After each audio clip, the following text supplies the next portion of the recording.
आरत पाबंद ए वक्त गवाही याद कजामू तो वट आफर याद कई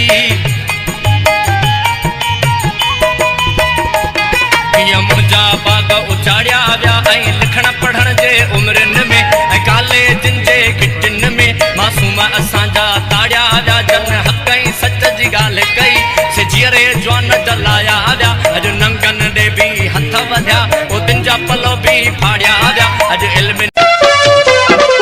खारे हेठां कोन लिखंदो कॾहिं नाहे तूफान में दियो बरंदो कॾहिं चंद खारे हेठां कोन लिखंदो कॾहिं नाहे